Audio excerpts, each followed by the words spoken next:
This is exactly right.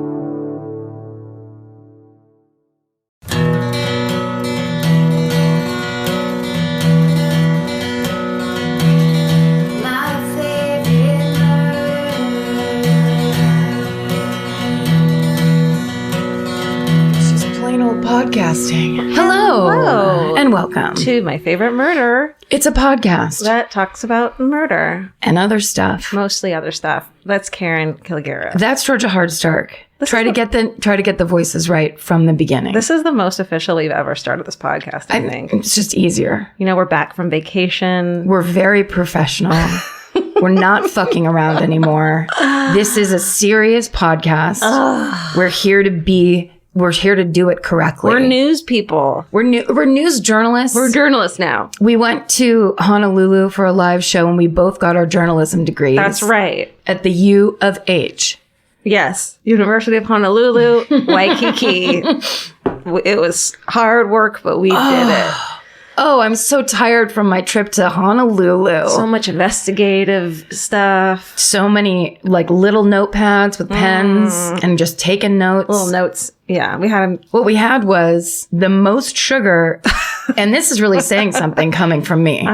The most sugar I've had in a long time. All we did was eat sugar. We ate, we slept, drank some coffee. Sat in the pool. It was a vacation. And then I get home today and Vince gets me a box of See's candy. Happy Galentine's Day, Karen. Oh, I don't accept that. I'm not accepting any of those. I'm not offering it for real. Oh, okay, good. I hate it. So sorry, that means tomorrow's the real Valentine's Day? Tomorrow's like the day this comes out right now. If people are listening on Thursday, it's Valentine's Day. Happy Valentine's Day. Happy fucking Valentine's Day, guys. You know, it doesn't matter. Your fucking office mate Cynthia, who gets her fucking roses every year, loudly freaks out about it. Have you ever seen Cynthia's boyfriend, Barry? I don't think you have. And what is he trying to prove that he has to buy her those? That he's real? That he's real? That's what I'd like for him to prove. Yeah. I've never seen Barry step foot in this fucking office. I'd like to see his fucking account at 1-800 Go Get Flowers and see how many women he's fucking delivered roses to that day. Hey, Marcy. No, I realize that I don't have any ability to access Barry's account. Could you just do me a favor? We all have an office pool going. That's right. It's a friendly $500 wager. If Barry's real, then we'll go ahead and give it to, what's her name, Linda? Cynthia. Cynthia wins the money. Cynthia gets the money, but she has a boyfriend, so she doesn't deserve any money. That's right. She deserves nothing. She's got it already. She's got everything. You know how you have everything when you're in a relationship. You're so happy. You never look outside the relationship and think the grass is greener. No. You never compare. Don't resent the person. You don't resent them. They never do anything wrong. No. You're purely only ever happy. That's right. Yeah. Congratulations, Cynthia. And congratulations to love. If it's true. We'll see. We'll see. What about some of that good false love? That's what I'm in for this year. There's true love that people write songs about. Oh, yeah. People are so into. I think you mean lust. No, I just want some false love. Okay. I would like someone to go down on one knee insincerely. Oh, that's called my ex-fiance. He didn't mean that shit at all. He did it, but he didn't mean it. Did not mean it. Thank God. Oh. Thank God we got engaged and then didn't really talk about it again.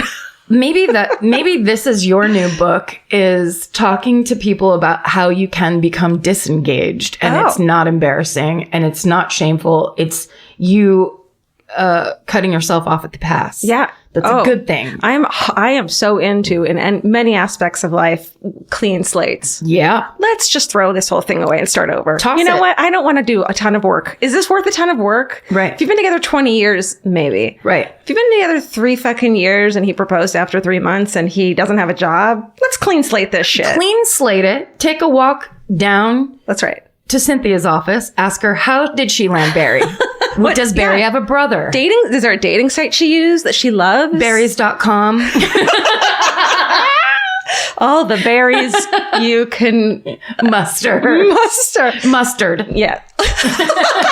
Berries and mustard. That's what love is all about. Love is about mustard, various condiments. Yeah. But on berries where you're like, I don't like it this way. I guess I'll pretend I do for a little while. Yeah. See if it works out. Sure, I'll have some Oh, honey mustard on berries? Okay. Yeah, I'm into that too. Right. Then you do that for ranch 3 of us. dressing with.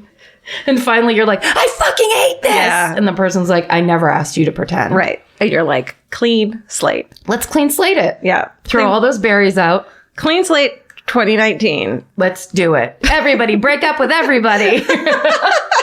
Wait a minute. I'm not this has nothing to do with Vince. I'd appreciate if you wouldn't break up because that would be very bad for me. No pressure. I'll stay with Vince for you. Thank you. For the family. For you. For the family. For our children. Now the people that we met in Honolulu know this, but we did go on a family vacation. We did. It was hilarious.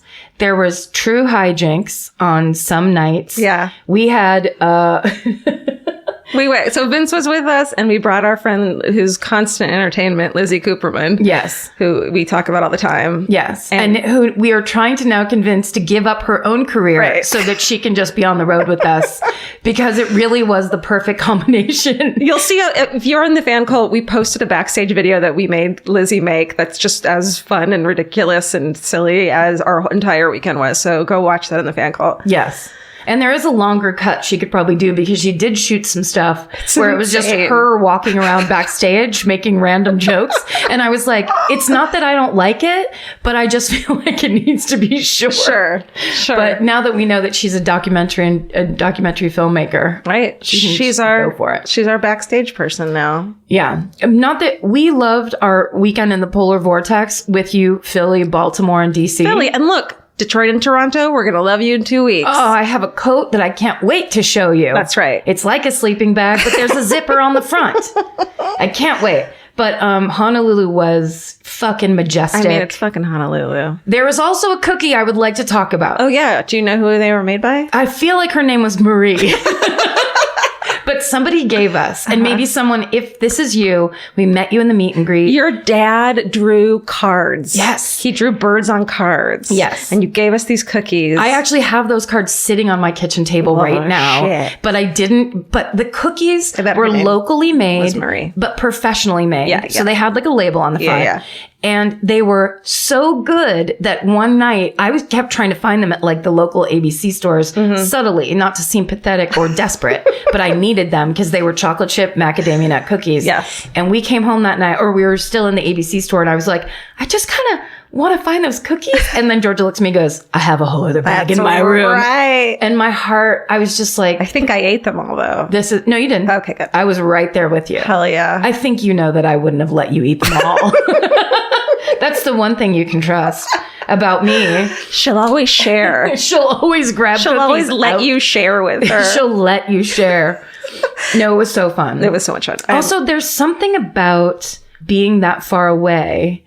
Like, there was just something about all of it that was so neutralizing. It's the air, whatever. It's how beautiful. It was also crazy windy. There was that one day that it was so windy. Me and Lizzie and I were out shopping, and we were trying to walk home, and we had to like pull into a little like spot out of the wind just to stand there because it was blowing so hard. There was weather. It was real. It was crazy. We loved it. I think it was great. And the audience was insane. So good. They gave us so many lays and crowns of flowers. Yeah. Oh, and then, I posted the photo of us on Instagram wearing all the lays. You're supposed to stack them up. As everyone said, it was like our high school graduation. Yeah. That's usually, if you're Hawaiian, you get that for your high school graduation. But then someone commented in the, where? In the comments. In the comments? And said, those are known to have spiders in them, right? And I was like, whoa, my God.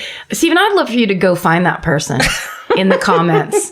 And so that we can say, hey, there's also sometimes not spiders in them, you motherfucker.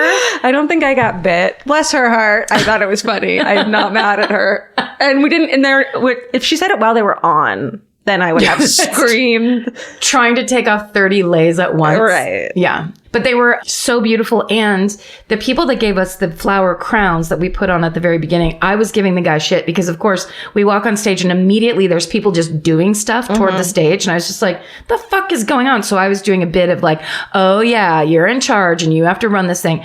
Well, that guy was in the meet and greet line after, and he's this beautiful, he was so beautiful. He's someone's husband, this beautiful Hawaiian man. Cynthia's husband. It was Cynthia's, finally. Not only is he as good as she says, but He was this beautiful Hawaiian man, and I grabbed his arm. I was like, I'm so sorry. I was yelling at you. I was trying to be funny. And then I realized this is this beautiful Hawaiian tradition of showing that we are welcome, and you saying officially, like, we welcome you. Well, Hawaii let me know that you're not invited back. Oh, ever. Just me?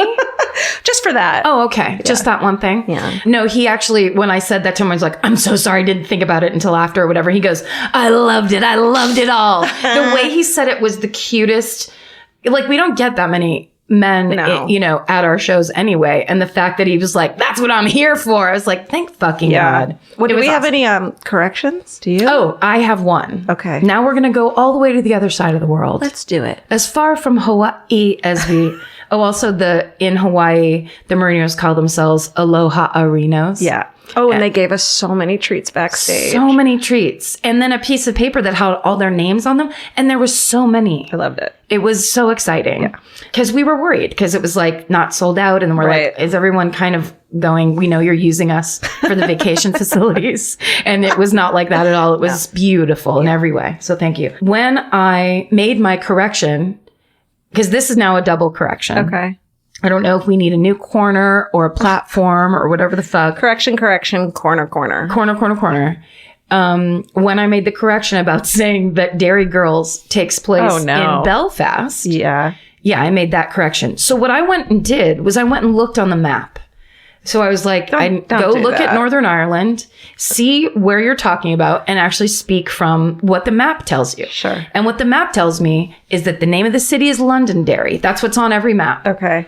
Well, so that's what I say. Oh, my mistake. It's actually called London.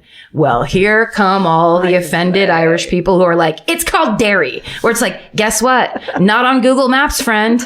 My apologies, but on this one, I tried to go by the book. You can't expect us to do everything. And that or anything. Or really anything. Because, we're doing our best. Look and listen. It was on the map. We can't help what Google tells us. I mean... I can't get any smarter than Wikipedia. That's right. The max.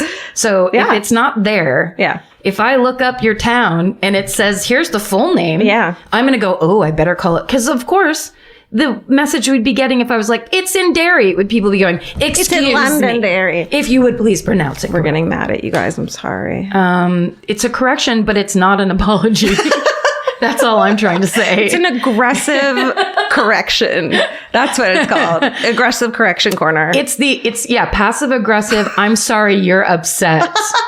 Correction corner. The worst kind I could possibly give you. That's right. To my Irish brethren. Oh, I have a corrections corner, singular. This is the first time I'm saying this. Okay. In the episode back before the live one, I was saying that I got a lot of info from the podcast called Southern Fried Crime, but it's actually Southern Fried True Crime. Oh. So just wanted to clear that up. Just in case people are going into Google, who knows everything. Right. And searching for it. Oh, okay, good. That's it. Okay. I'm sure there's something else, but it's been 2 weeks, so I don't remember. I mean, a lot. We've missed a lot and we've forgotten a lot. Stephen has taken his mic, which makes me think that he has something he wants to say. No, I just wanted to the Instagram of the Spider Woman was or the Spider Person. Sorry, it is Spider Woman. Yeah, it's Spider Woman. The other panda. There are spiders on those garlands. I don't think she wanted to be called out by name because she just deserves to be so much shit. That's called ruining things. The other panda. She's trying to fuck with everybody. That's right. Well, fuck. If you want to join the fan cult, you can see the video that we posted. Right. Did you say that already? I think so. But we post weekly videos, usually unboxing. But when Lizzie's there, we force her to make a video. We're trying to make new and different and interesting content for you. That's right. Got all kinds of plans for the fan cult that we think you're going to be very excited about in the near future. Yeah. Very exciting. With America's #1 meal kit, HelloFresh, you'll get easy, seasonal recipes and pre-measured ingredients delivered right to your door. All you have to do is cook and enjoy. HelloFresh makes cooking delicious meals at home a reality. From step-by-step recipes to pre-measured ingredients, you'll have everything you need to get a wow-worthy dinner on the table in about 30 minutes. Say goodbye to endless grocery store trips and takeout. HelloFresh has you covered. There's something for everyone, from family recipes to calorie smart and vegetarian, and fun menu series like Hall of Fame and Craft Burgers. HelloFresh has more 5-star recipes than any other meal kit, so you'll know you're getting something incredible. HelloFresh is flexible and it fits your lifestyle. Easily change your delivery days, food preferences, and skip a week whenever you need. Break out of your dinner rut and make deliciousness part of every week with HelloFresh. I love that even though HelloFresh is super easy and they make it really basic and like straightforward, you still feel like you're cooking this like incredible home cooked dinner. And that makes me feel good about myself. And that instead of just ordering takeout, I'm actually making something and preparing something at home. And that just, it feels good. So for $80 off your first month of HelloFresh, go to HelloFresh.com/murder80 and enter murder80. It's like receiving 8 meals for free only at HelloFresh.com/murder80, promo code murder80. Go buy. Okay, who goes first? It's me, I think. Based on Hawaii? No, based on Baltimore. Baltimore. Yeah. And then, Because Hawaii's our experience, but it's not reality. Okay. It's very complicated. So Georgia goes first? No, you go first. Yeah, because you did the... Just not based on Hawaii. Yeah, just not based on... You fucking Sorry, I didn't mean to be a nerd. Yes, you just nerded out. Well, that's perfect, actually, because this was a story I was going to do before the one I found that I actually ended up doing in Honolulu. Oh. I was going to do this one, but it makes me very nervous to do because it's very much about culturally, the Irish culture. Wow. Google. Someone needs to fix It's so that. much about surfing in Londonderry. No. The Irish culture. the Irish culture in Honolulu. The luck of the Hawaiian Irish. It's about two intense subjects, which is the Hawaiian culture and surfing. Okay. So I'm going into a territory where I absolutely don't belong and I'm not welcome. Well, you know a ton about surfing, but not as much about... Exactly, about the topography of Hawaii. Sure. What I do love is that one of the first pictographs or whatever, is that the word I'm looking for? I like it. Graphs. I found a picture and it was just, Hawaii is an island chain. Islands are the tops of volcanoes. No, it explains what I mean. I think it was for like grammar school, but I was like, hello, here's some information I can absorb. And it was just basically like, it's basically like Hawaii is a bunch of volcanoes. We got to put out My Favorite Murder Diary that just has the most simple, explanation for what something is. Yes. North is up, south is down. It's that kind of shit where I'm like, why didn't anyone ever tell me that? Day is bright, night is dark. If it's dark outside, don't get scared. Right. The sun's just asleep. Okay. But I'm excited also to talk about this because it's a person I had never heard of that it feels like everyone should know about. Okay. And there's a really amazing ESPN 30 by 30, which is a documentary series that ESPN does so well. So good. It's like I'm the kind of person that goes, come on, I don't care about sports. Me too. Sports are boring. I don't get it. I don't know, whatever. Yeah. You will absolutely love whoever they do it on. You'll be like, this is my hero. Yeah. So there's an incredible one. I also got some information on surfline.com.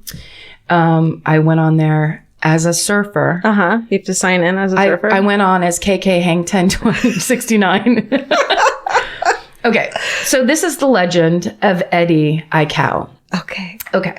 So Eddie Aikau was born in, also, obviously, we said this during our live show, so many pre-apologies for the pronunciations. Oh, yeah. I don't think I'm so bad at these Hawaiian pronunciations as I thought I would be, but they're very difficult. They're very difficult, and we're not going to yell at you to spell it like you say, because that would be culturally insensitive. Well, yeah, exactly. However, we're doing our best. However, listen, we're doing our very best. As many as you know. That's a Lizzie Cooperman one. What's her album called? We should plug it. It's called Organism. Okay, there's a comedy album by Lizzie Cooperman that you can get on Spotify or whatever. Everything. I think iTunes, yeah. Probably. And all of it. Yeah. It's called Organism. It's called Organism, and I think we may have plugged it once before. She recorded it live here in LA. I opened for her the same night. You were there. I was. Everybody was there. And it was one of the funniest hours of comedy I've ever seen. Totally. I was backstage laughing like I was in 7th grade. It's fucking ridiculous. Yeah, she's hilarious. Yes. And there was a lot of, on our trip to Honolulu, there was lots of 7th grade laughing. It was like hysteria, kind of. It was very freeing. Yes, it was good. Lots of laughter. Okay, so we'll talk about Eddie Aikau now. So he was born in Kahului, Maui, on May 4th, 1946, one of 5 kids. He started surfing when he was 11 years old. Aww. That's the thing that I fucking love about Hawaii. When we went to Kauai for 4th of July last year, little kids surfing, little girls surfing, running straight out into like semi-rough waters and just being like, they do it every day. It's terrifying. It's amazing. Adorable. It's beautiful. So he starts surfing in the shore break at Kahului Harbor. Oh, sure. And his younger brother Clyde, who is featured prominently in that 30 by 30. Oh, sorry, the 30 by 30 is called Hawaiian: The Legend of Eddie Aikau. Oh, I stole their title. I just realized that. Sorry, ESPN, you'll never catch me because you don't listen to this podcast. Okay. Women talking. Why would I listen to women talking? Gross. So his brother Clyde is, I believe, 2 years younger than him and describes Eddie as being, quote, high risk at an early age. Oh, dear. That phrase fills me with joy. That was me, too. Me, too. Well, here we are. It was always like, get down off that thing. How did you get up on that thing is my whole life. Why are you on that thing? You're going to split your head open. Don't touch that thing. Put that thing down. I've told you many times not to touch. Okay. Don't run with that thing. Okay. In 1959, Eddie's family moves to Oahu. So this same year, on August 21st, Hawaii became the 50th state in the United States. Welcome. Hi, welcome. We were stoked. But it was contentious, obviously. Yeah. Because Hawaii was its own land, its own culture, and the older native Hawaiians were doing everything they could to ensure that the heritage wasn't stamped out by this newfound statehood. You know, we like to do that here. It's what whites do. Right. It's not beyond they're not being paranoid. No. Because there's hundreds of years of proof. Yes. To their point. To the smashing out of everything but like, oh, but Mai Tais. And, it's right. not good. What can we drink from your culture? Yes, exactly. How many pineapples can we take? Oh, that was the other thing is we kept getting checked for either bringing in soil or taking out soil. Right. A lot of rules about soil in Hawaii. And you know how Karen loves her soil samples. I just need, some people have emotional support dogs. Emotional support soil. Just a handful of soil from my backyard. You carry with you. And then I start crying. What? I had to have it. Smell it at night. Uh-oh. Okay. So, obviously, the people who are of Hawaii, and also when you're there, it's like, it's a different space. Yeah. It goes so slow. It is a tropical paradise. People are just like, hey, Whitey, why don't you calm the fuck down? You're on vacation. Right. It's like you just have to like get into what's happening there. Yeah. And you should. So they're trying to keep obviously their culture, but there's also the constant push where there was the economy that is growing because of the tourism and how much people wanted to go and be in Hawaii. Right. And there are people who are like, that's great for us and let's embrace this. So that's just kind of the underpinning. And that's what Eddie was growing up in. In 1962, he's 16 years old. He drops out of school and he starts working at the Dole Pineapple Cannery. And he uses his paycheck to buy himself his first surfboard. Aww. Because obviously that's like, it's basically like playing baseball. Yeah. Over here, it's like if you live right by the ocean and that's what everybody else is doing, you want to do it. Yeah, you're like, I want to do this for the rest of my life. Yeah. And it is they talk about it, that it's this lifestyle and it is a thing you do for the thing itself. There's competitions, there's who's better and who's worse or whatever, but ultimately surfing is this kind of individual sport that is for you and for the sake of it. That's how napping feels for me. You got invited to that napping invitational, didn't you? Competitive napping? I did. I am practicing hard. You're going to be so good at it. I know. Okay, so 1967, the city and county of Honolulu hire Eddie as their first lifeguard. Wow. So essentially there's all these people coming to those hotels, and it's where we were staying. It's Waikiki, it's Wailea Bay, it's all along that area. There's now so many tourists. Yeah. And they have to have lifeguards. Sure. And, so 2 years after that, I said his brother Clyde was 2 years younger than him, but that's because I made that up. He became a lifeguard 2 years after Eddie. Okay. So that's why I'm saying that. There's 2 years involved. He's Deal younger. with them. I don't know how many years. The 2 years have to do with lifeguarding and not life. Okay. But Eddie and Clyde are inseparable. They're lifeguards together. They surf together. They're a cohesive team on the beach and off, best friends. But as all these hotels go in and the tourism dominates the area, Native Hawaiians are becoming less and less welcome on their own beaches. And which is fucking disgusting. And there's always that Point Break idea we have now, which is that locals only. That's a very kind of LA thing. But there it was the reverse. It was as if the hotels and the tourism were going in and there were no locals allowed. We own this beach. You have to be staying at those hotels to go to the beach. Yeah. Kind of thing. Yeah. Which is kind of you can't go to church. I mean, it's, interesting. Yeah. It's pretty offensive. So, okay. So in 1965, surfing, and I can't go into the history of surfing. I wish you would. I wish I could. I wish I had time to Google it all. But essentially surfing, of course, becomes popular. And they have in 1965, they have the first annual Duke Kahanamoku Invitational, which is, they just called the Duke. And this is one of Eddie's heroes. He reveres Duke Kahanamoku for his being an all-around waterman. And he's so excited that a Hawaiian has one of these invitationals named after him. It's finally they're getting the credit. And this is a one-day event. The first year it was held at Sunset Beach. And it's an elite invitation list. So sometimes you can just go and sign up and then compete. But this you had to be invited to. So this was kind of it was the elite, as I just said. So 24 of the world's greatest surfers are invited. The organizers bring them to Waikiki. They wine them and dine them. They drive them around the town in limousines. There are only 4 Hawaiians invited. Yikes. Kealoha Kaio.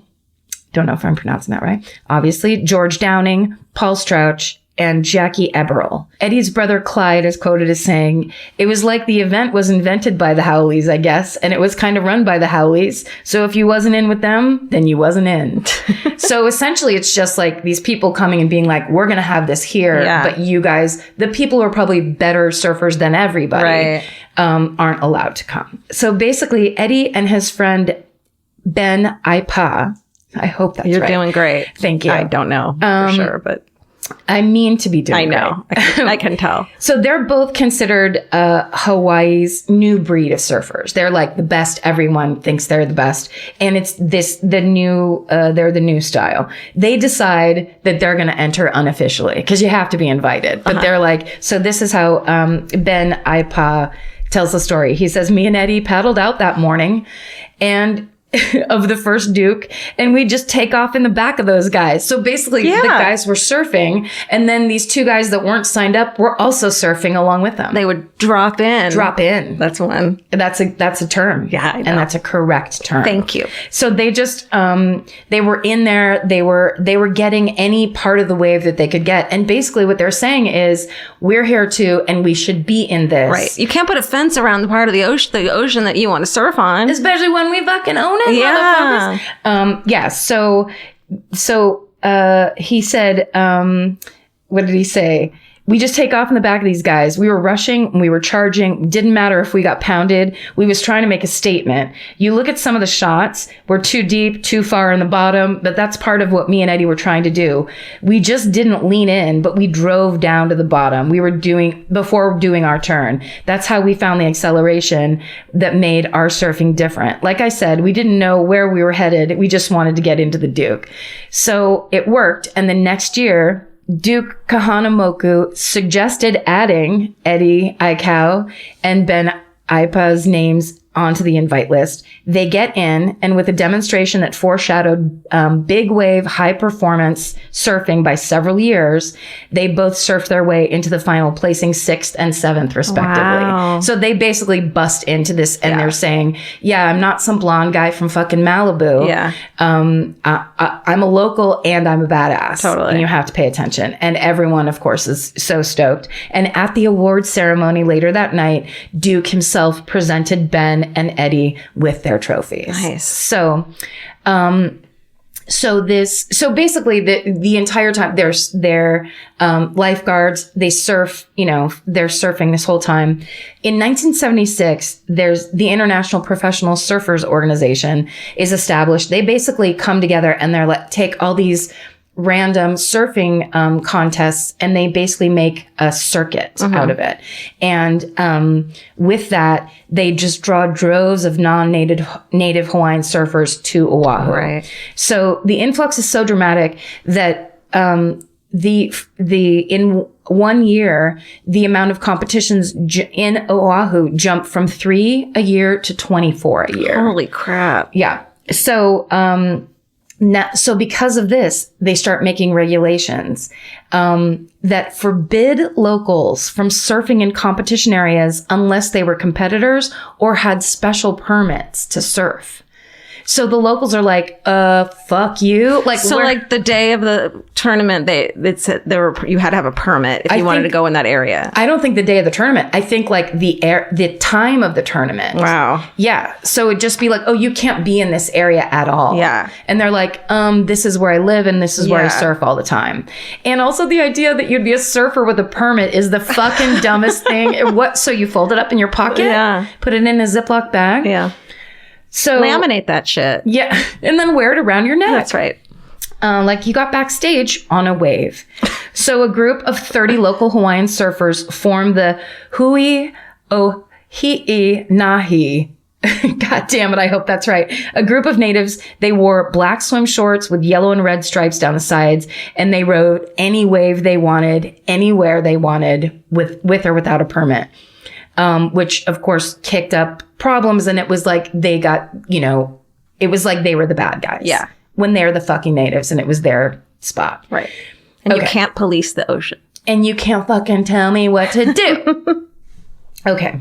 So Eddie, in all this time, he's surfing in dozens of competitions. He's known as one of the best. But the one they talk about, and this is they talk about all the guys that were there talk about this in that 30 by 30. And I highly recommend you watch it. They also have footage of it. So the waves where they do the Duke. So it's the Invitational. It's just this. It's in wintertime. This year was it was in 1977. The waves are 40 feet high. Holy shit. So it's so crazy when you see the footage. But normally it's like, it's big wave surfing. So that's kind of the idea. But big wave for a lot of those people was like 15 feet. Yeah. 20 max. And they thought maybe that the competition might get canceled because the waves got so big. Yeah. And one of the guys in the 30 by 30 talks about getting out of school and running down to the beach because the word on the street was the waves were 40 feet high. Shit. And that Eddie was surfing them. And they get down there, and that's exactly what's happening. It's all these white guys basically from Australia and California and all these other places that are trying to drop in on these waves and coming down. I mean, it's so dangerous. It looks insane. Yeah. And they also look like when they do this big wave surfing now, they're the ones where people get towed out. Right. Like for safety, but that's not how it is. It's 1977. No one's invented a jet ski yet. I don't think. Well, I guess we'll hear from the jet ski expert. That's right. We're going to hear from Big Jet Ski. And they're like, can you take, you need to bleep that. I want an apology and I want a sea-doo. So they get down there. People are wiping out. People are freaking out, whatever. And here comes Eddie with his red surfboard, dropping in on a 40-foot wave and riding the whole thing. And of course, he ends up winning that year. Holy shit. Listen, I'm trying to picture something. Yes. How many stories is 40 feet, do you suppose? I'm going to have to turn to Steven with the Google on that. Is there what it is? I just want to picture a building.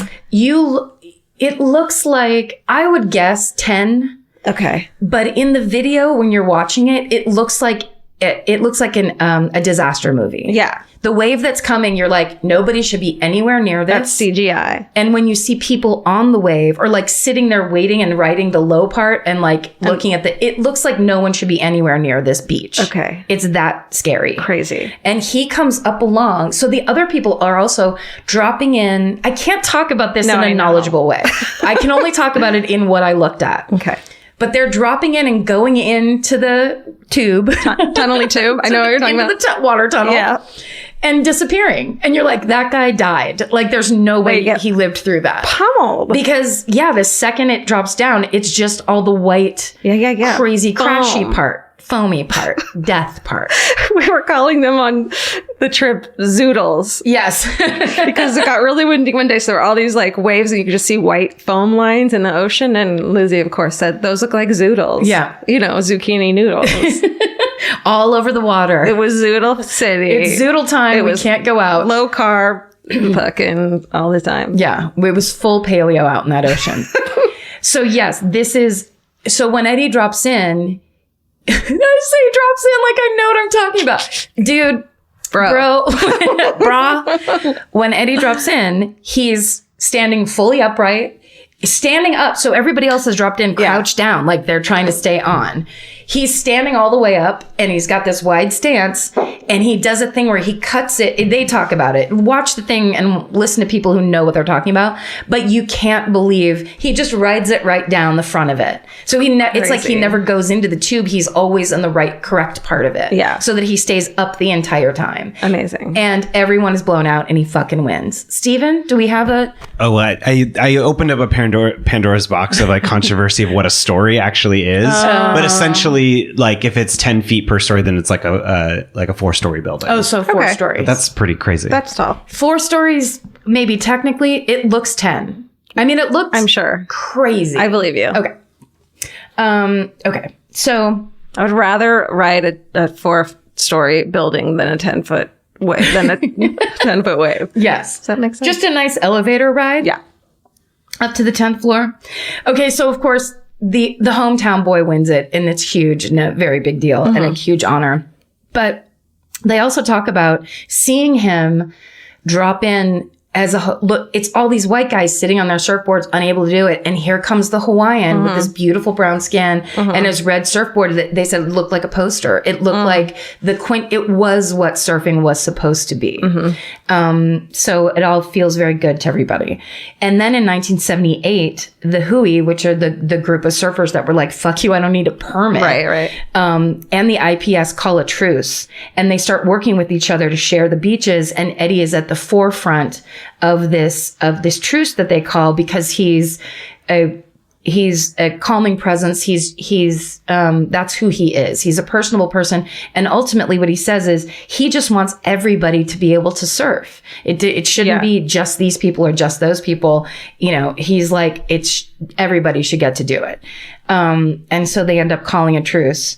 So in 1978, Eddie is one of a handful of people who are chosen to join the cultural expedition, voyaging so they're basically sailing a Polynesian canoe called the, Hokulea. Pretty sure it's the Hokulea. And so it's built by a team of scholars and historians trying to prove that the early Polynesians could travel incredible distances with no metal fittings, no compasses, basically paying homage to Hawaii's heritage. And so it's a 62-foot long double-hulled canoe. It's a lot like those ones, but way bigger, that were out in front of the hotel. So it's like the double hull thing that's kind of up above the water. Yeah. And that's how the Polynesians, that's how they got to Hawaii in the first place. Wow. So the whole thing is basically like the celebration of the culture. Okay. So they're leaving Oahu bound for Tahiti. And it's a 2,500 mile trip. 2,500. Yes. And it's 30 days. It's going to take them 30 days to do the whole thing. Just on that one boat? Yeah. Or did they bring a hotel with them? What kind a stupid question. They brought a 4-story hotel on the back of the boat. No, but it's cool because you see like the pictures of it there. They hang, there's like all this fruit and like supplies hanging from underneath the hulls. Wow. And they basically set it up exactly like how the Polynesians would do it. Yeah. So they're just recreating the journey. And Eddie was asked to be one of the crew members, and he was incredibly proud to be a part of it and thrilled. So on March 6, 1978, Eddie and the rest of the crew set sail from Magic Island, Oahu, bound for Tahiti. And when they go to set sail, the wind starts kicking up, and they weren't ideal conditions, but they decide to sail anyway. And then as they're out, the conditions get worse. Waves start crashing against the hull of the Hokulea. And the crew then notices there's a leak in one part of the boat. And as they're going through the Molokai Channel, it's 12 miles off the coast of Lanai. I'm sure. You know Lanai. You know who I am. That's the fan. You know who I am. The canoe capsizes. And all of the emergency equipment, the radio, all the food, everything is in the water. And the whole crew is just stuck on this, holding on to the capsized canoe. And they can't contact anyone for help. And so they stay there all night, about 8 hours, holding on to this canoe in like stormy seas. And finally, Eddie tells them, I'm going to get on my surfboard and I'm going to get to Lanai and I'm going to get us help. And everyone's like, don't do it. It's too rough out there. And he was like, no, I've got to do it because we're just stuck. So he leaves. They string some oranges and they put them around his neck so that he has like, cause it's I think they said it's a 5-hour trip from where they were for someone just to paddle there. Yeah. So they give him some more just for sustenance. He strings them around his neck. He puts one of the only remaining life vests around him. And then he paddles out for Lanai. And that's the last time anyone sees him alive. So at daybreak, there's a small plane that's flying over. They see the capsized Hokulea. They radio for help. The Coast Guard intercepts that call and immediately sends out a rescue team. And the entire crew is rescued except for Eddie, who is never found. God. So they send out search parties by air and sea to look for him. And it goes on for days. One helicopter pilot reportedly burned through $7,000 worth of fuel for just his helicopter search alone. Wow. It was the largest air-sea search mission in Hawaiian history. But despite their best efforts, Eddie was never found. And so at 31 years old, God. He's lost. In 1984, Quicksilver, the surf company, Quicksilver. Okay. I thought you were going to say Quicksilver Lining. But like... Well, there is actually a great one, but... Quicksilver, the company. Got it. The shorts, the sunglasses, sure, the hats. They set up an invitational in Eddie's memory called the In Memory of Eddie Aikau Invitational. Everyone calls it the Eddie. It's the first one was held at Sunset Beach. They later moved it to Waimea Bay, where it's been since. And so this is the competition where they have to have a minimum wave height of 20 feet. Whoa. So they're not doing any of that bullshit kind of come and show off on these waves. It's a big wave competition that there's no tow out for. Wow. So you got to... It's like authentic. Exactly. You have to be able to be a big wave surfer, basically, to be in it. They only do it in the winter so that's when the waves are really big. And if the waves aren't 20 feet, they just don't have it. Shit. Yeah. Which is badass. So during the first Eddie, the organizers were considering canceling because of bad weather conditions. But surfer Mark Fu said Eddie would go. And that became the motto of this competition. So there's t-shirts and bumper stickers and it says Eddie would go. And it's just basically like, oh my God, the bravest guy they knew, the guy that would kind of do what no one else had the guts to do. And that's kind of everybody's motto is like it's their version of go for it kind of thing, which is Eddie would go. I don't know why that gets me. It gets me. I love it. I love it. This year, the Eddie, they hadn't had it in a couple years, but they had it this year. And this year was the first year that they invited a woman to compete. And her name is Keala Keneally. Wow. She's a very accomplished surfer anyway, but she's the first woman to ever compete in the Eddie. Amazing. And Eddie's brother, Clyde, who I talked about before, he won the second Eddie in 1986. And Eddie and Clyde are the only native Hawaiians to win the Duke. Wow. Ever. Yeah, which is kind of, I mean, that's how legendary those guys are and how renowned. And this is to me, the most mind-blowing part of it. In Eddie Aikau's 9-year career as the lifeguard at Wailea Bay, he made over 500 rescues. Holy shit. Nobody ever died. 0 loss of life while Eddie was the lifeguard at Wailea Bay. Oh my God. Isn't that amazing? Yeah. And that's the legendary story of Hawaiian hero, Eddie Aikau. Amazing. I wanted to do that one in Hawaii, but then I found that other crazy one that I had to do. And this one's a little bit more of a celebration, but I think you would have been I think you would have been nervous to get stuff wrong in front of people for there was so much to get wrong. Yeah. And then if you want to tell it, you told it really well, and you want to tell it without people yelling corrections at you. Yes. Every single time. But also I think for me, there's just like a little bit of that. When I went to do my story, I was just like, I just don't want to be gone from Hawaii yet. Aww. I don't want it to be totally over and us to be completely back into this. So, well, I brought my souvenir of an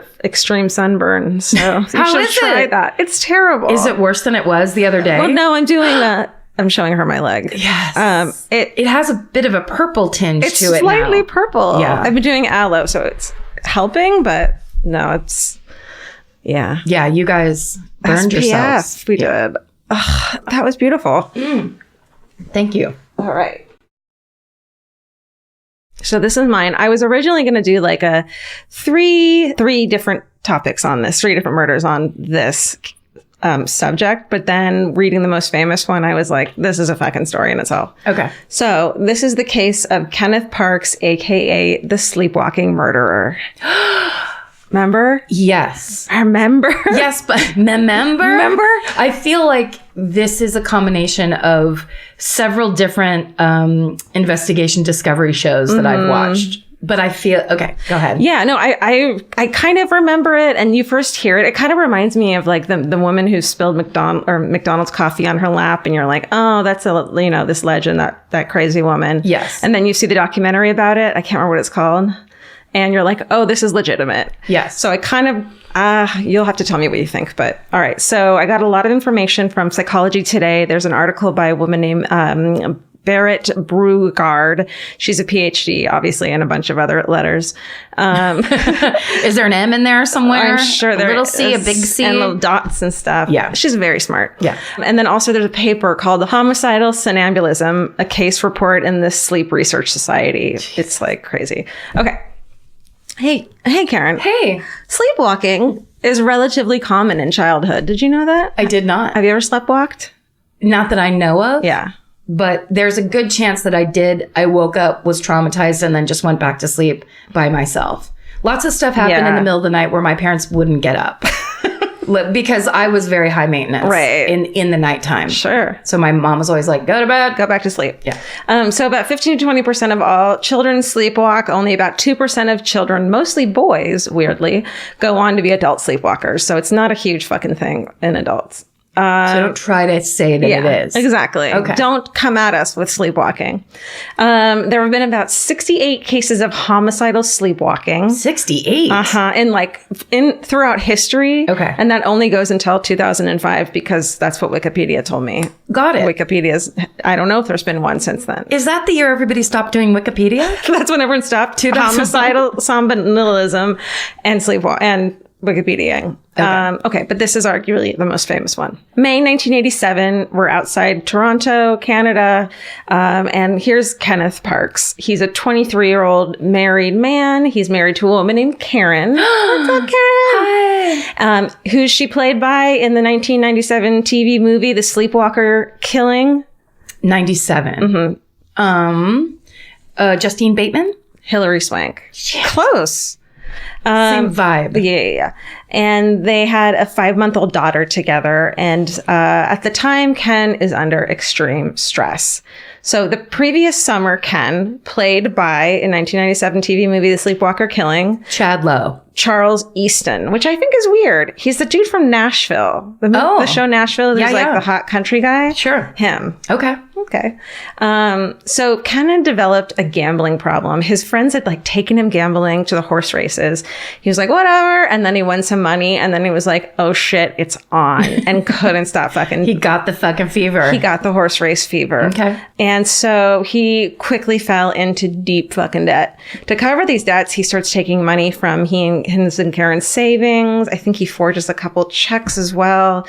You look like I'm getting a debt stomachache. Are you okay? It's just, I know the feeling. Of being that like, in debt. You're in debt and then you're doing something pretending it's going to solve it when you know deep down it will not help. But there's no other way to fix it as quickly as if you did win? Yes. There was one month where I did not have my rent.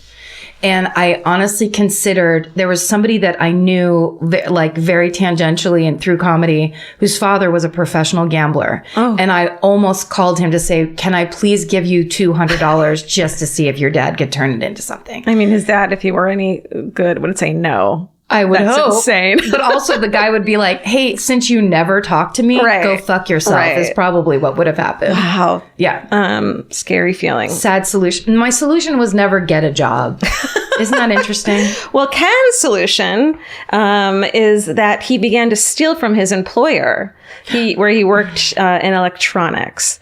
So he's just fucking trying to, win back the money constantly, but he keeps losing it all. And by the time his employer finds out about the fact that he's been stealing, they find out in March 1987, he's stolen $32,000 from them. Shit. That's too much money. Also, that means he's stealing and betting and stealing and That means betting. he's in debt probably triple that. Yeah. That's just how much he's taken. Yes. Obviously, he's fired and he's charged with fraud, but he's awaiting trial, so he's out. But this is real stress. Here we go. This isn't just like, I'm slightly nervous. And he has a 5-month-old daughter, too, at the same time. Mm-hmm. So before getting into this debt, though, Ken had a good marriage to Karen, and he had a really good relationship with her parents, 42-year-old mother-in-law, Barbara Ann. Who knows how old he is? Dennis Woods, the father-in-law. He was, interestingly, 18. Isn't that neat? It's a sexy little... We can do it, ladies. Yeah. In our 40s. Happy Galentine's Day. Marsha. Cynthia, Marsha. Let's see. Okay. Part of the reason why, and her parents fucking adore him. Part of that reason is because they had gotten married really young. And when Karen and Ken first met, she was a runaway. And Ken convinced her to return home. Aww. So they were like, Ken, thank you so much for getting us our baby back. And we're so grateful for it. We love you. Everything. And by all accounts, he was a super sweet dude. Barbara Ann, the mother-in-law, called him her gentle giant. And it kind of seemed like they were this like replacement for his parents, because he wasn't close to his parents ever. And they kind of weren't involved in his life. So he had this lovely in-law set of parents. Yeah. And they said that he was closer with Karen's parents than his own. Mm. Okay. But after losing his job because of all that fucking money, remember, Ken is unshamed. That's not true. He's proud? He's the opposite of unshamed. He's deeply shamed. Completely shamed. And he can't find a new job. And so he stops visiting Karen's parents because he's so embarrassed and doesn't want to talk to them about it. And he does also continue to gamble, which of course makes his and Karen's marriage fucked up. So it is an addiction. It is an addiction. That's 100%. It's so horrible. Just the idea of that, where it defies logic, and you're like, look, I'm super broke. Let me just gamble this money. It feels like you have hope when you're doing it. Like, I've been to Vegas a few times. I feel like that could be, I shouldn't live anywhere near a place where you can gamble, because it's so fun. Yes. And you have this maybe me feeling.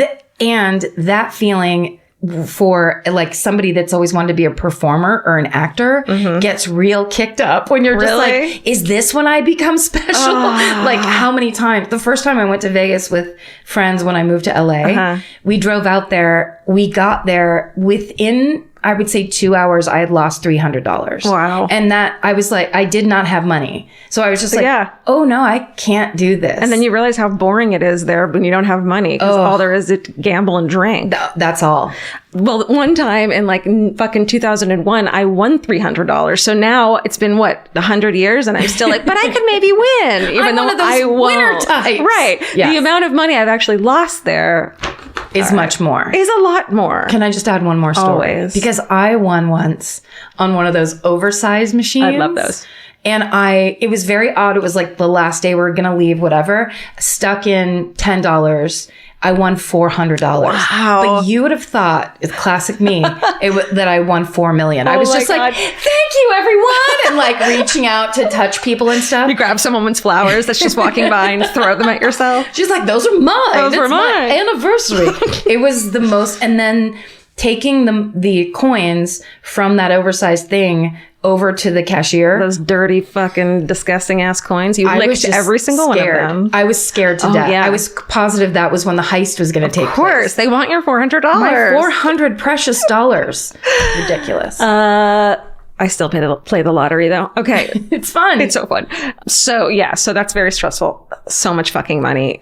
He continues to gamble though. And she's like, dude, bro, what the fuck? Yeah. And since he had started gambling the summer before, his personality had completely changed, obviously. He stopped socializing. He starts to suffer from pressure headaches, and he gained 70 pounds. Oh, no. Yeah, he's just like addiction central. Dude, I relate. Yeah. Yeah. He suffers from insomnia, and he would only sleep for 4 to 6 hours a night, which sounds like a lot of sleep to me. I know, that's not bad. But he slept on the couch a lot, and he'd go to, he'd sometimes go entire nights without sleeping at all. And then he had the fucking baby, so that's like double time, non-sleepy times, He eventually agrees to go to Gamblers Anonymous, and in that May, he agreed to stop gambling.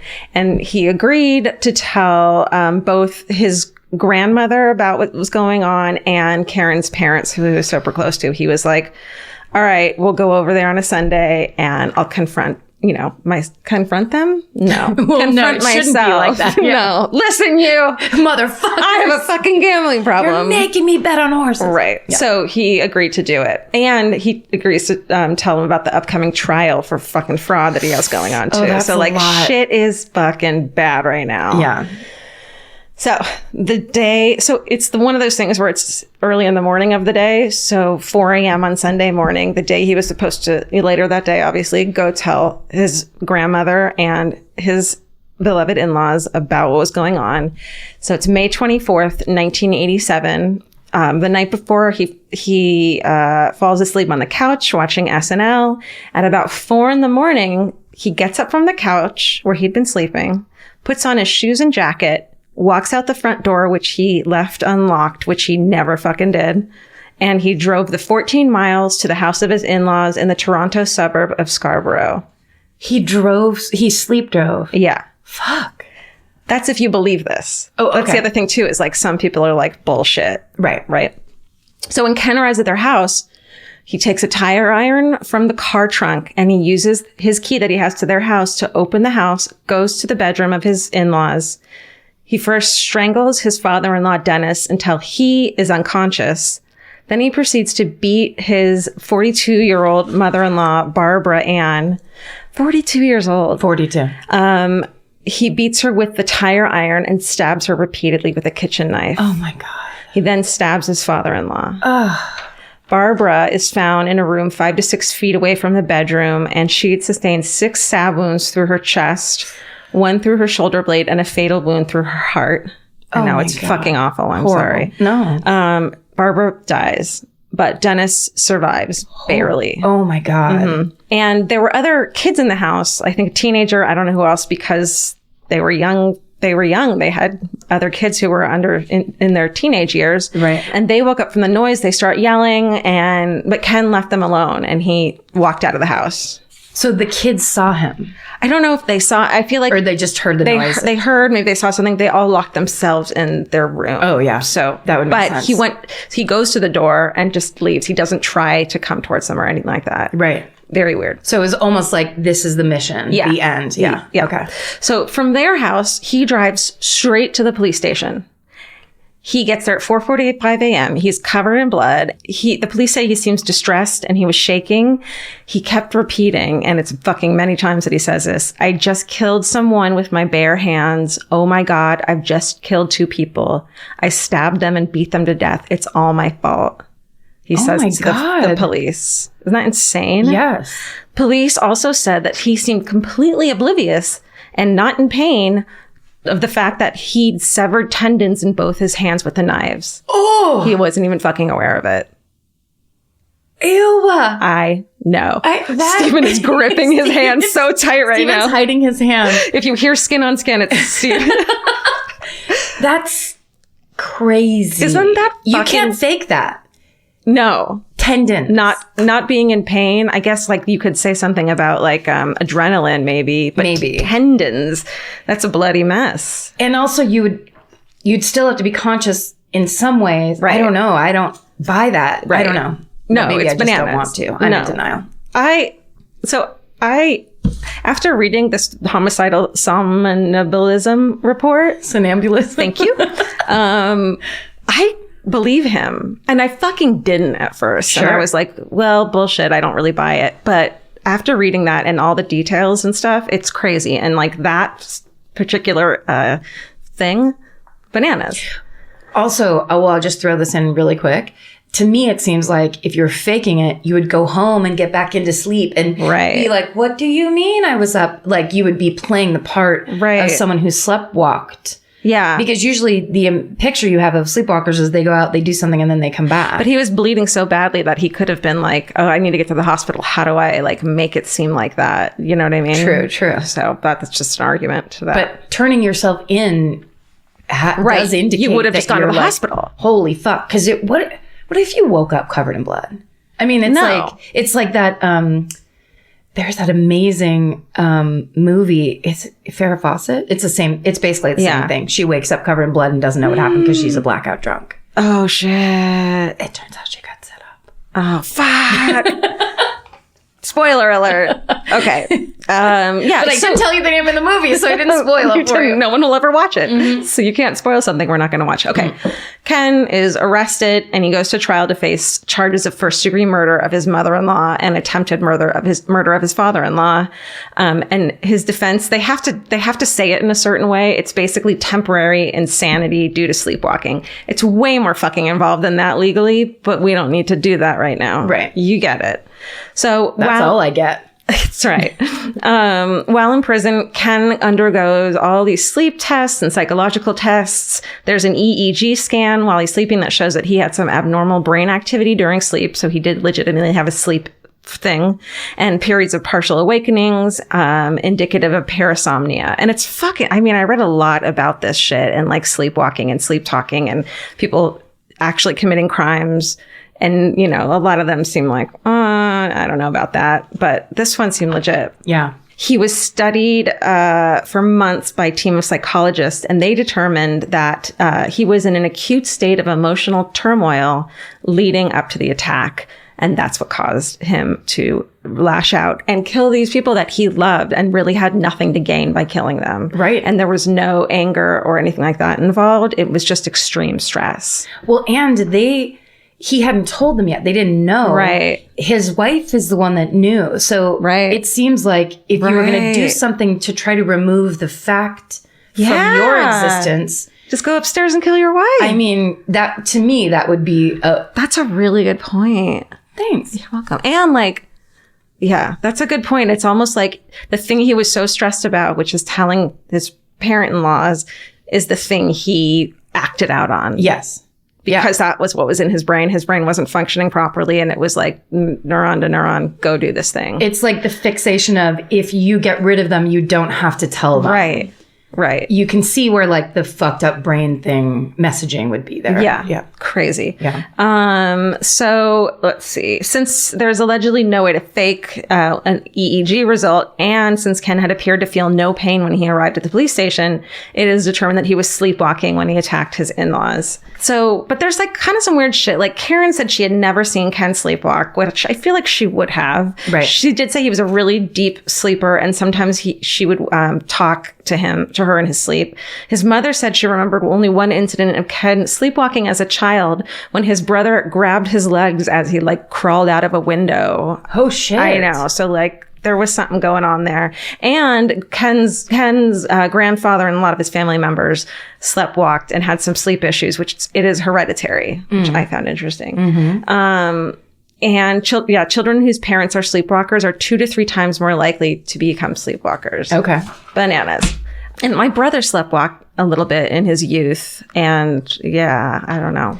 I did a thing one time and it was purely out of stress, but I was trying to go to sleep and the stress built up and then I just jumped up and ran.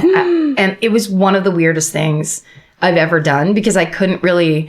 It was when I was still married, and my husband was like, "What are you doing?" I was like, "Oh, no, I have to get out. I have to get out." Your body was like, "Clean slate, clean slate. Get out of here. You get out. Get out. And you get out." Yeah, it was super weird. Holy and shit. it was just from like, I can't deal with this pressure anymore. Yeah, I think stress will do that to you. Yeah. At trial, Ken says he didn't remember any of the details of the attack. He said he remembered falling asleep on the couch sometime after midnight. His fucking next recollection is... His next thing he remembers seeing is opening his eyes and seeing his mother-in-law's frightened face. Oh. And her eyes and mouth are open. And while he's in prison, he is distraught and devastated, and he's mourning this, and he's just feels horrible. Karen's with him during the trial. Oh. Ken says that after seeing his mother-in-law's face, he just sat there. He just like almost like woke up then. And then he heard the kids yelling, and he says he thought the kids were in trouble. So he said he yelled, "Kids, kids, kids." But the kids said they only heard like grunting animal noises. So he thinks like he's in a dream. He's talking and saying these words, but that's almost like, that's what he thought. It's the way somebody would if they were sleeping and thinking that they're saying something. Totally. Yes. And so also for some reason, Ken picked up the phone at the house and left it off the hook, and also walked up to the bedroom of the kids, but didn't go in or try to at all. So that's just a weird little, I don't know. Like as he was leaving? I don't know if it was before or after. Okay. I think before he left, he went to the kids' room. I don't know about the phone. Yeah. Yeah.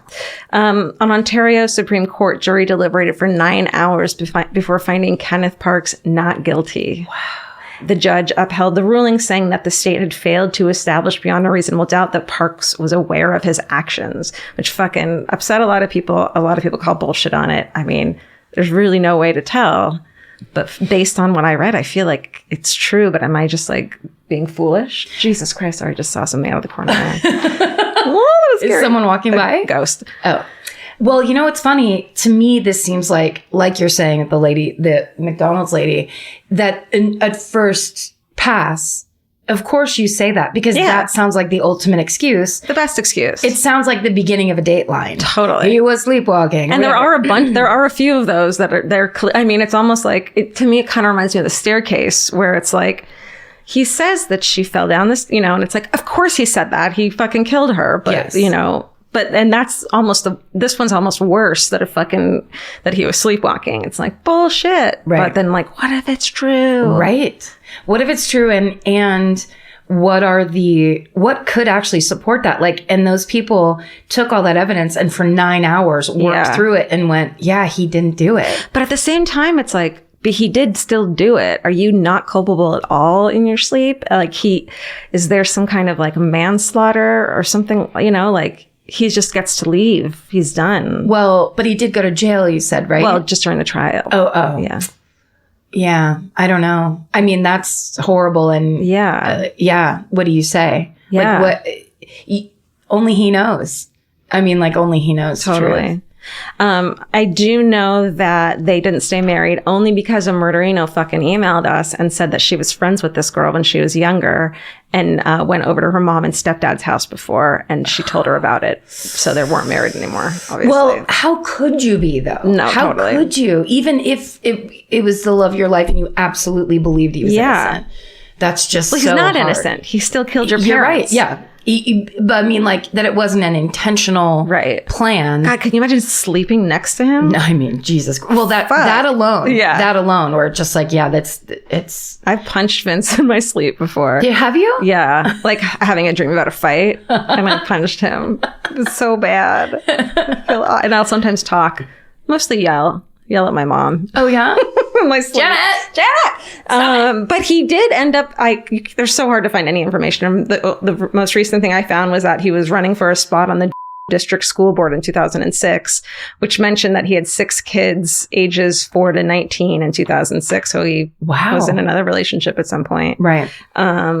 Yeah. And like, you can't find anything else. He probably just wants to live his life. And if he fucking didn't do it on purpose, great. But also, like, can you imagine, like, knowing in your past it's crazy. It's horrifying. It's crazy. It's horrifying. And that is the case of Kenneth Parks, aka the sleepwalking murderer. Wow. The fuck? Yeah, because there's ones we do where it's like you describe their childhood and it's the worst thing you've ever heard. Right. So then when they become killers, then you're like, well, it doesn't justify it, but I see how A plus B equals C. Right. But so this is a version of that. It is, because you're like, I can imagine being so under so much stress brought on by yourself. That's the other thing too, is like the stress he brought on was by himself. Yes. So it's also still like, well, you're culpable for that. Yeah. Are you culpable for the murder? I mean, for the things that happened because of your choices and actions. Yes. I mean, it is, this is a real like conundrum in that way, where can you imagine being on that jury? Oh, fuck shit up. Gross. No. And probably I bet there was... I'd sleepwalk right out of that fucking jury. I'd just be like, sorry. I don't believe in sleepwalking. Goodbye. I don't believe in it. Oh my God. I think it's an urban myth. Yeah, that's fucking crazy. Isn't that bananas? Yeah. Yeah, and I can't imagine staying married to the person after that. No, you couldn't. You couldn't. That's too much to ask. Yeah.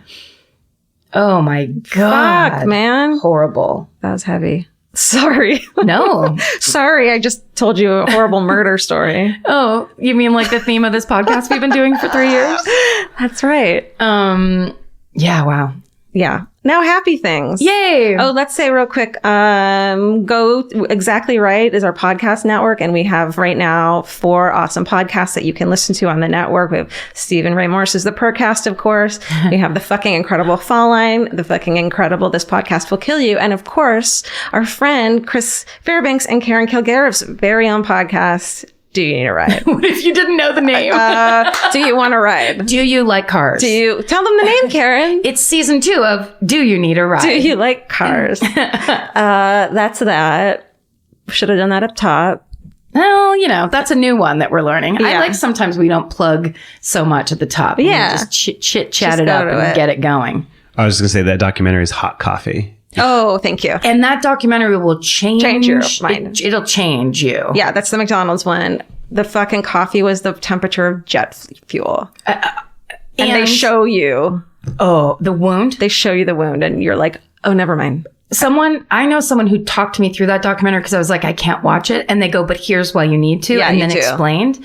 And it's that idea where these corporations, it's the billionaire thing that we all have problems with. When you have enough money to influence systems to besmirch and malign people as individuals, when someone who's just a lady that got coffee spilled on her, suddenly when you hear about it, she's the joke and she's the asshole for suing. She's just in it for the money. She's a money grubber. And it's all that stuff of how like the court system and the legal system is so skewed toward, it's basically just rich people getting their way. It is. It's infuriating. Mm-hmm. And I wish there was something positive at the end of it, but there's not. No.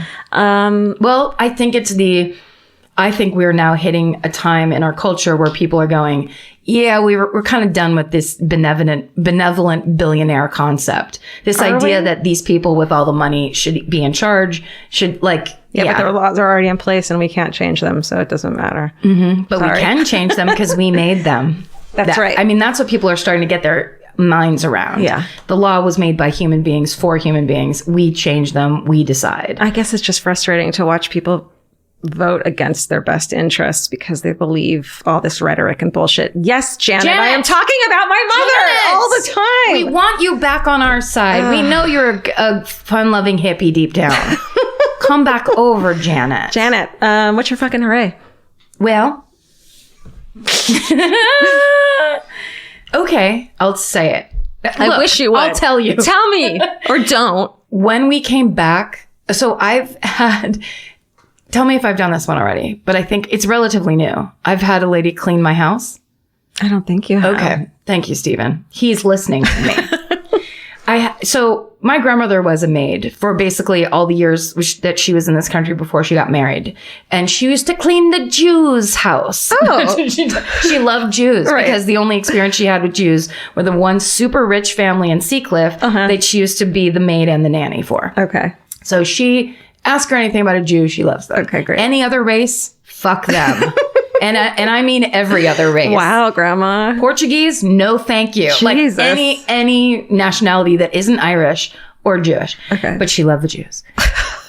But having come from, that's my people. Yeah. Working class people. You don't have other people clean your house. You fucking clean it yourself, you lazy bastard. So, of course, I just have had a relatively messy house. Once I got dogs, filthy. Yeah. And recently I was just like, it's got to change and I'm not going to do it. Like, I'm just not going to do it. Yeah, no. And even if you do it, it's not going to be to the standards. No, it's not going to be the way a person who does it professionally does it. Right. So for the last, I'd say month, I've had a lady come clean my house. It was every 2 weeks. And then last week I was like, just come every week. Shit, dude. And it is a pleasure. When I came home from Hawaii, as sad as I was to be home from Hawaii, I walked into a house that smelled just ever so, just lightly of Clorox. Every surface was sparkling. I could have had people over immediately. The last time, and her name, she's the best. I guess I won't name check her just in case. But she's also a murderina. Yeah. So when she comes over, she goes, "Did you see the thing?" About the whatever. And just, we chatted up. But she's doing things like, I cleaned all these dog prints off this wall. Like things I don't even see anymore because it's just like, oh, that's in that room. And you're like, my house looks new now. Why did I never think to do that? Yes. Like with magic erasers and shit? Yes. Those things are fucking magic. Yes. I believe in them. She's anti. She doesn't like them. They're probably destroying the earth. Yeah. Or like just all the skin on your hands because it's just a block of bleach. But I fucking love those things. I do too. They're amazing. And they really do work. Like, because I always flick hair dye everywhere when I dye my hair. Me too. So then I have to go over all of it. And those things take it all. Mr. Clean Magic Erasers, everybody. That's my fucking hooray for this week. That's brought to you by. No, but it's a little self-care of don't have so much weird working class shame that you don't take care of yourself. Right. And you're paying good money for it. I'm sure you're tipping well. Yes. So it's like, it's okay to have help sometimes. Yes. Mine is another thing too. Well, so yeah, okay. I have fucking travel anxiety. I can't even take a vacation. I'm just anxious. And last week I was so fucking close to just going home the morning after our show and canceling it and telling you and Lizzie to go have fun. And I didn't fucking want to. And like Vince was like, let's just try it. And if you hate it, we can go home. It'll be fine. I end up fucking having the idea to stay an extra day because I had such a good time. And part of that is because I went and fucking got myself a pet camera that you set up, pointing at wherever. This is pointing at my bed where they spend all the time. And so whenever I was like anxious or depressed or missed the cats or whatever, I could just pull it up, see that they were just sitting there happily sleeping and everything was fine. And it fucking calmed me so much that I stayed an extra day of vacation. So guys, if you have anxiety about that, it's like a baby monitor for cats. Go get it. That's it. Yeah. Thanks for listening and learning and loving. And laughing with us and laughing near us. Hope you get flowers. Hope you get flowers. Hope you get flowers today or not. Get yourself flowers. Or ignore it completely. Stay sexy. And don't get murdered. Goodbye. Elvis, you want a cookie? Yeah?